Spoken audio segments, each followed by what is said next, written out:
This is where routines and boundaries are connected. Creating focused work time is a boundary. It's a way of saying everything does not get immediate access to my attention. Making a prioritized list is a boundary. Taking a lunch break is a boundary. Going for a walk is a boundary. Ending work at a reasonable time is a boundary. These routines aren't separate from your identity. They help you shape your lived experience of who you're becoming.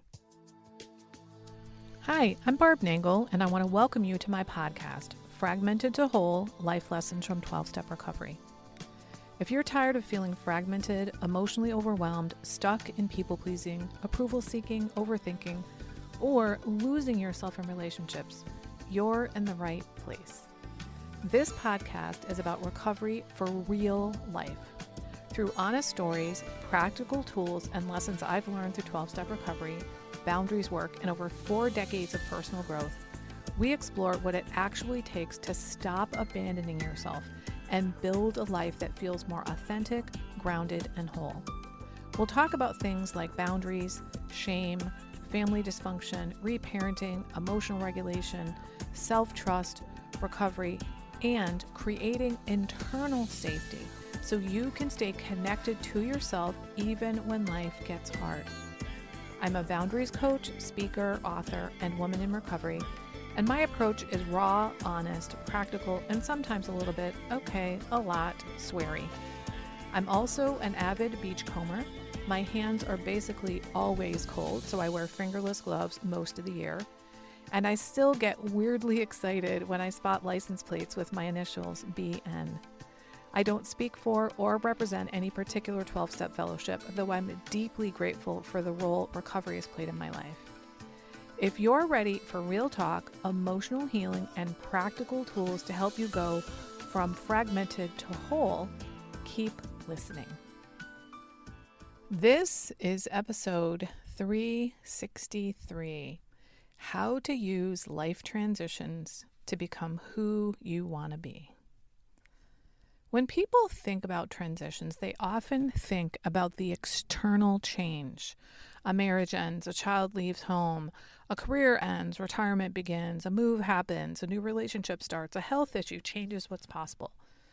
But I've noticed that beneath nearly every major transition is another kind of change. An identity is shifting. This month, I'm going to be talking about transitions and resetting routines. I chose those topics together because our routines often need to change when our lives change. The routines that supported one version of your life may not support the person you're becoming next. A large number of my boundaries coaching clients come to me during a time of transition. Sometimes they're considering a divorce or have recently gotten divorced. Sometimes they're changing careers, preparing to retire, becoming empty nesters, or trying to figure out what they want the next stage of their lives to look like. They may not initially connect any of that to boundaries. They may come to me because they're struggling with a particular relationship, feeling overwhelmed at work, or having difficulty knowing what they want. But boundaries are deeply connected to identity. Boundaries aren't only about deciding what you will and won't tolerate. That's the surface level stuff. They're primarily about deciding who you want to be and how you want to live. And when the roles that have helped define you begin to change, the boundaries and routines that worked for the previous version of your life may no longer fit the life you're entering. I was talking with a client recently whose youngest daughter is leaving the state to attend graduate school. This is the official beginning of her empty nest. For many years, part of her identity has been that of a mother who is actively parenting. Even though her daughter was at college, she was still participating on a much higher level. Of course, she isn't going to stop being a mother, but the daily expression of that role is changing. Her daughter won't be living nearby. She won't need her mother in the same ways. Their relationship is entering a new stage. When something like that happens, it's natural to ask, who am I? Who am I if I'm no longer actively parenting or if I'm no longer married? Who am I if I'm not doing the work I've done for the past 20 years? Who am I if I'm no longer taking care of the person who depended on me? Those are important questions, but I think there's another question that may be even more useful. Who do I want to be? Who am I can sometimes feel as though there's a correct answer hidden somewhere inside us, and we're supposed to find it. Who do I want to be reminds us that we have choices. A transition can certainly involve grief. Even a transition we choose and are looking forward to can involve grief. You can be excited about your child and still grieve the end of the years when they lived at home. You can know that ending a relationship was the right decision and still grieve the life you thought you were going to have. You can be eager to retire and still feel unsettled when the work that structured your days and gave you a sense of purpose is no longer there. Asking who you want to be doesn't mean skipping over that grief. It means recognizing that this transition is also an opening. Perhaps you want to invest more deeply in your friendships. Maybe you want to reconnect with parts of yourself that were set aside while you were caring for other people. Maybe you want to travel, rest, spend more time outside, explore a creative interest, or relate to your adult children in a new way. You don't need to have a complete vision for the rest of your life. You can begin by experimenting. That's where routines come in. We often think of routines as tools for becoming more organized, disciplined, or productive. But a routine isn't just something you repeatedly do. It's one of the ways you practice becoming who you want to be. Now, that same client I mentioned a few moments ago has also been working on changing the way she functions at work. For a long time, she's worked very reactively. Email has been running her days. I'm sure many of you can identify with that. She responds to whatever appears in front of her, moves quickly from one thing to another, and feels as though she's always trying to keep up. We initially discussed creating specific times to check and respond to email, but as she thought about it, she realized that it made more sense to schedule specific times for focused work. She's been experimenting with both and has decided for the next 3 weeks until she goes on vacation, she's going to put focused work time on her calendar every day. And during this period of time, she'll work on one task at a time based on the priorities she identifies during one of those focused times. Then, when she's on vacation, she'll return and then assess what worked, what didn't, and what she wants to adjust. Now, I love the idea of approaching something like this as an experiment. She isn't declaring that she has found the perfect system and will now follow it forever. She's trying something that she believes might support the way she wants to work and the way she wants to feel while working. And she's already noticing a difference. She feels calmer. She feels less rushed. She's moving more slowly and intentionally because she isn't allowing every email or request to decide what she'll do next. She isn't simply changing her calendar. She's changing her identity at work. Instead of asking, what kind of worker am I? She's asking, what kind of worker do I want to be? What kind of work life do I want to have? Do I want to spend my entire day reacting to other people's priorities? Do I want to feel frantic and scattered? Do I want to end every workday depleted because I've allowed email to determine where my attention goes? Or do I want to be someone who can prioritize, focus, take breaks, and make deliberate decisions about how I use my time and energy?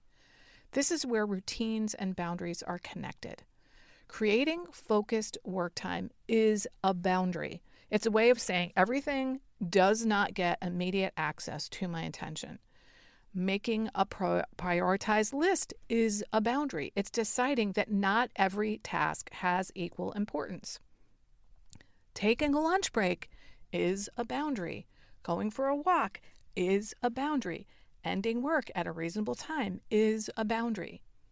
These routines aren't separate from your identity. They help you shape your lived experience of who you're becoming.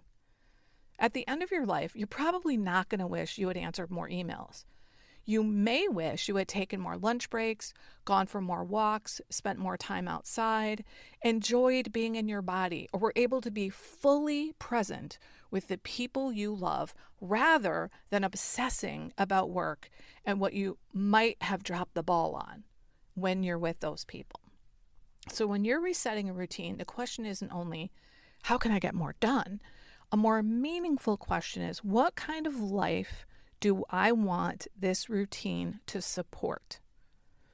If your routines help you accomplish more, but leave you too depleted to enjoy the rest of your life, they aren't serving the life you actually want. Years ago, when I worked at Yale, I was a program coordinator for college access programs. We worked with students who were preparing to transition into high school and with students transitioning into college. When we interviewed academic advisors who would be working directly with those students, we talked about how periods of transition are often when people fall through the cracks. That's for adults as well as kids. In other words, the old structure is ending, but the new structure isn't fully established, and that's partly what we wanted to put in place for them. You've left one place, role, or identity, but you don't yet feel securely grounded in what comes next. My sweetheart's father was an Air Force pilot, and my sweetheart often shares something his father used to say. The first lesson of wing walking is that you don't step off the first wing until you have hold of the second wing. In other words, transitions are easier when you have some sense of what you're reaching toward. That doesn't mean you need to know exactly where you'll land. It doesn't mean you need a 5-year plan or a complete picture of the person you'll become. It means it helps to have something to grab hold of. When we worked with students preparing for high school or college, we helped them think about the kind of environment in which they might thrive. Did they want to play a sport, join the debate team, participate in the drill team or the marching band, or be in a play? Did they want a large college where they could feel relatively anonymous, or a smaller one where they could get to know their professors? Did they imagine themselves living in a city, a suburb, or a rural community? What kinds of relationships and support would they need? We weren't asking them to predict their entire future. We were helping them think about where they wanted to land and what might help them grab hold of the next wing. Adults need those questions too. We often act as though young people are the only ones who are still becoming someone. But we continue becoming throughout our lives. You're not finished becoming because your children are grown. You're not finished becoming because you're retiring. You're not finished becoming because a relationship has ended. You're not finished becoming because the career you built no longer fits you.